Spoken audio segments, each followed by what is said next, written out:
Welcome back to another powerful episode of the Women Warriors podcast. Today, I have the honor of sitting with someone whose story shook me to the core. Fran is an entrepreneur, a Chicago native, and one of the brave voices behind the best-selling book, Layers of a Woman. Her chapter took us into the heart of her childhood, one filled with complexity, some pain, but also a lot of perseverance that came out of it. Fran, you are definitely someone that is so inspiring. I actually know you personally as well, and it made me love you even more as a person. So welcome to the show. And I'm so Thank you, grateful. Jen. Thank you. And I'm so grateful that you're here, and even more grateful for your coverage of sharing your story. So, I want to jump into your story a little bit. So let's just get right back. Let's jump right into it. So, what made you want to share this story? Um, it was something that I kind of took with me throughout my whole life, um, and something that I kind of like hid, if you can per se. I didn't want to continue with the pain and just the questions and the things that I went through. I felt like it's something I wanted to get out there. It was also something that I wanted my son to understand because for a very long time he would always ask about my mother, his grandmother, and I wasn't sure the proper way to explain to him. And then when he would ask other people, they were also not sure how to explain to him. So this was my way of kind of just letting him dive deep into my childhood to kind of understand a little bit more of why I am the way I am with him, why I'm, trying to be a better mother, a better person overall, and just break generational curses. And I think he gets it now because, I see a whole shift with his attitude, like he understands. I guess this was more for me to kind of like explain to him, but without having to sit down, I put it into a book, if that makes Yes. sense. So, for anyone that has not read the chapter yet, explain a little bit about your chapter. It's based on young Fran. You know, it's pretty much me growing up in an autonomy world, and having to grow up really quickly, going through a lot as a child, with a single mother from Chicago, a lot of moving back and forth, and a lot of hurt that I went through. Um, Abuse mentally, physically, verbally. And, it's sad because this is my mother. And, I had to ask myself, did I really want to write this chapter? Did I really want to, I don't want to feel like I'm talking about her. However, I do feel like there are other women and people that have probably endured the same thing I went through. And I think this was a chance for me to, hopefully open up the platform so people can come to, talk about their stories, which it did, surprisingly. And it was just, more for me to, you know, just dive deep into everything that I've been through and how I grew from it and how I thrived. And that's kind of where I was with my chapter. And it was, like I said, it was a hard chapter to write. I had, my cousin who kind of helped me, and she actually remembered a lot of things Mm-hmm. that I didn't remember as a child. So it was like a lot of tears, a lot of oh my God, or like, anger, all these different mixed emotions. Yeah. But overall, it really helped me to understand, you know, certain things and to kind of come to terms with it as well. And although I will never get a lot of my questions answered because my mother is no longer here, at least I'm able to say my story, speak my piece, and now be able to move on. Yeah. So, what has healing looked like for you? Has it come in waves? Is it ongoing? Honestly, I could say I have definitely healed. Being 16 and being on my own and not really having a support system. I have two uncles that were, wanting to take me back when my mom passed away, and I ran away from them, ran to my father's, so it was like I was all over the place. So I really didn't have a moment to really heal and kind of go through it because I was too busy trying to survive. I was in survival mode at the age of 16, trying to go to school, got pregnant with my son at a very young age. So it was just like one thing after another. But what it did teach me was how to grow up fast and to just be better. I told myself I wasn't going to drink, I wasn't going to do drugs, I wasn't, going to go down the path that my mother went. And I stood by that. I was a strict mom, and my son maybe didn't get it then, but he gets it now. So it was just a lot of, moments, and throughout my life, I found myself, like, oh my gosh, why am I going through this? But then I reminded myself that I can do this, I'm better. um I don't let things get to me. I try to take the bad parts and just use that to grow. And it has, and I feel like now in this day and age, I am definitely at a point in my life where I'm healed, I'm happy, I'm at peace. And, I'm just glad that I was able to tell my story. Yeah, absolutely. I called you up right after I read your chapter. So I've known Fran for quite a number of years. And, you never know what somebody's story was like, or it made me understand you even more so, I feel like, because you're so giving. You're one of the most giving people I know, whether it be the support that you give, the love that you give. You have one of the biggest hearts out of everyone that I know. And I just, when I read this chapter, it shook me to the core, because I'm like, oh my God, like I never knew she went through this. And but now I understood other sides of you, right? How do you feel like growing up, how it made you kind of like a people pleaser in your adulthood? But I feel like now you're aware, and I feel like you've grown so much. So for anyone that kind of people pleases, or how do you navigate through that? Yeah, that's, growing up, I felt like, at some point in my life, I learned to, you know, being from like left from place to place and people that I didn't know, I was scared, I was young, I didn't, my mother would leave me for weeks at a time. And it got to the point where I developed this habit of where, okay, I don't want to upset the person I'm with at their house. Let me do this, let me do that. Do you need me to do this? Do you need me to do that?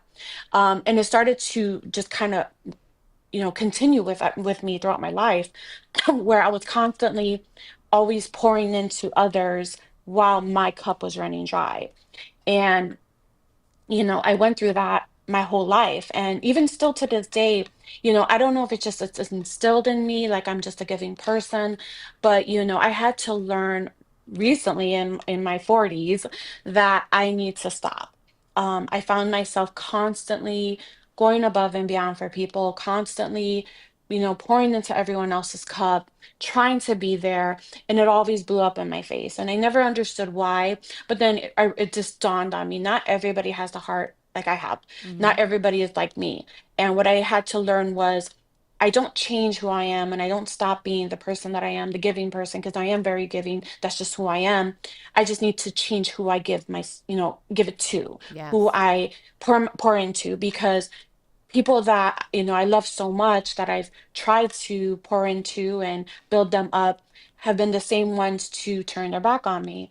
And sometimes feel like it was just God showing me, like, you know what, you didn't learn the first time, let me show you again. And he continued to show me until I finally was like, okay, I get it.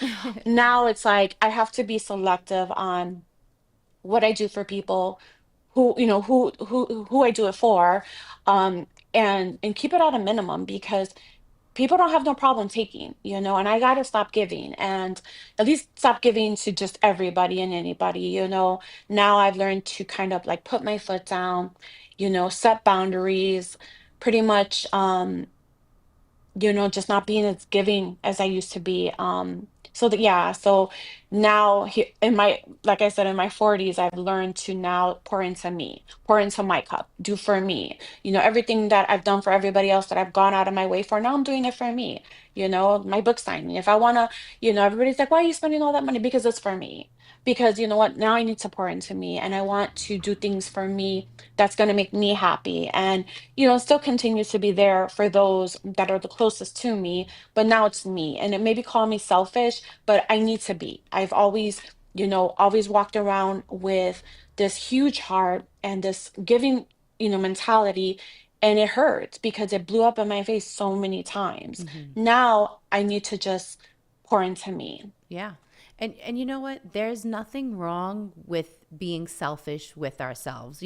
I feel like the word selfish gets used in such a bad way all the time, but you need to be able to pour into you. You need to make yourself main priority. You need to take care of you and your experiences and the energy that you're receiving and giving out. So I feel like now, especially in this era, like selfishness is really self-love, and I feel like I love seeing this version of you because I've seen you transform in what we've known each other for about 7 years at this point, 8 years.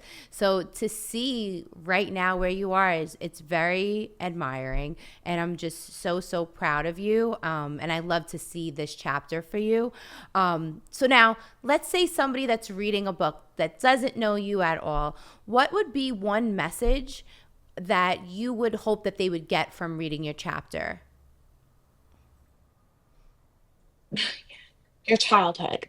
If somebody reading this chapter went through something similar, a lot of people take that hurt and pain and they carry it with them throughout their lives, causing them to be angry, causing them to not be able to grow, basically just they have so much anger built up inside that they don't really be able to just move on with life. What I can say is that it takes a strong person to really be able to move past certain things, especially the things that I've been through. Hmm. And what I've learned is that my childhood, whatever I went through is not, it does not define the person I am today. Like, I'm not my mother. I went through it, learned from it, and I grew from it. I don't try to dwell on my childhood or the past or anything I went through. A lot of people do that and it consumes them. I had to, like I said, I was in survival mode since the age of 16. I didn't really have a support system here besides my father, who was there front and center, and my stepmother. But everybody else that, I thought were my mother's friends or family or aunts or whoever, they weren't there. And that's just the hard truth. And I learned to accept it. And I also now realize, like, you know what? I'm over here trying to build relationships with people that haven't really been there. And now I'm learning to just leave them where they're at, and then just embrace the ones that are there. So when anybody that's reading this chapter that's been through something similar, I promise you there's a light at the end of the tunnel. But you have to be strong enough to let it go and just move past it and just learn from it, learn to not what to do. Like, I had to learn, like, what, my mother went down this path, she did these things, I'm not doing that, let me go this way, because if I continue this way, it's just going to continue. My mother was one way, my grandmother was just like my mother, it was like a cycle, and I had to break that, so I had to decide, like, let me go this way in life. And I'm glad I did. And like I said, I learned a lot, and I'm thankful, as crazy as seems, I'm thankful for all the lessons because it molded and shaped me into the person I am today. I'm a better mother, I'm, a better friend, a better person. Um, and, I'm thankful for everything that I went through, even though it was really bad, because it taught me a lot. There's so many people that are, that are so sheltered and don't have to worry about certain things. And that's great. And I admire those people. But then there's those that, have had a hard upbringing, that, that struggled, and had to decide, am I going to dwell in it, or am I going to learn from it and grow from it? And I chose to learn and grow. Absolutely. The beginning of your life is what it is, right? You kind of don't have control over it, but you do have control on how you write your ending. So I love to see where you are going. What is new or what is upcoming for you? What can anyone, if they want to follow you, because I know you're an entrepreneur as well. What does the next chapter in Fran's life look like now? Honestly, now it's, me being, Fran, always on the go, always working, working, working. You know, things have changed. The path that I thought I was going down, what I thought I was gonna, where I thought I was gonna be a year ago is not where I'm at today. Which is great because unexpectedly my life changed and shifted, but for the better. So when I was going down one road and thinking, okay, I'm gonna do this and this and this, it's just like whatever, what you think is your will may not be God's will. And I learned that, and I'm thankful for that. So now I'm finally in a great place. I have an amazing boyfriend. My son is here. I have everything I need. And now I'm just taking this time to kind of relax a little. My whole life I've been on the go and always in survival mode and always just working, working, working. And now it's time. Now this time in my life is a time where I can kind of just chill a little bit. Yes. I don't have to work as hard, anymore. I've gotten everything I said I wanted, I came for and I got it. I've checked off all the boxes of everything I wanted to do. And now this is just a time for me to just really enjoy life, really embrace it. I have an amazing partner who, I'm excited, to travel with and all our plans. And, now I don't have to be, Fran, Miss Independent, having to do for herself. I don't have that. I don't have to worry about that anymore. Now I have a significant other, a person that is my person who meets me halfway and pours into me, which is amazing. So important. And yeah, so now I'm just at this point where I'm just like, you know what? I'm gonna just take a break. It's time, to start thinking about retirement. Unfortunately, I'm gonna be 50 next year, which is crazy. So I really start thinking about where we're going, what we're doing, and that's it. And just kind of like relax a little bit. I've always, like I said, I've always been in survival mode, and now this is the time for me to just really relax and embrace everything that's been coming my way because I'm truly, truly thankful for all the blessings God has given me. And I'm truly blessed for, everybody that I have in my life in my corner. And this is probably the most happiest, peaceful era for me. Yes. And like I said, I just want to embrace it. And as you should, because I love this chapter for you. I see it. I see all the good dishes that are being cooked for you.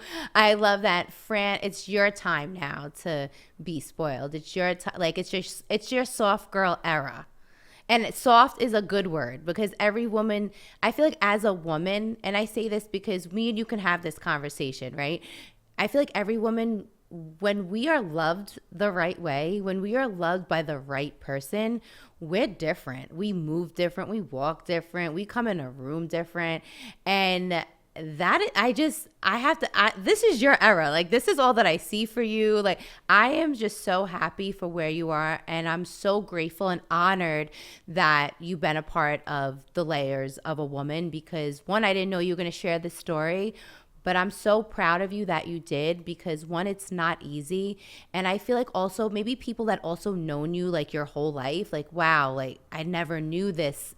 But it's like, yeah, like this is why, this is a part of me, but it never made you who you were now. Like, I think it played a part, but you could have done everything how you were raised. You didn't. You went the opposite way, which I feel like that needs to be commended and noticed because so many people use their childhood as a reason to not push forward, to not do different, to like repeat cycles. And you literally stopped a cycle. You stopped a generational cycle from this is huge, and I'm just so excited. I'm so grateful to have you on today, and I cannot wait for people to see this episode and fall in love with you the way we all do.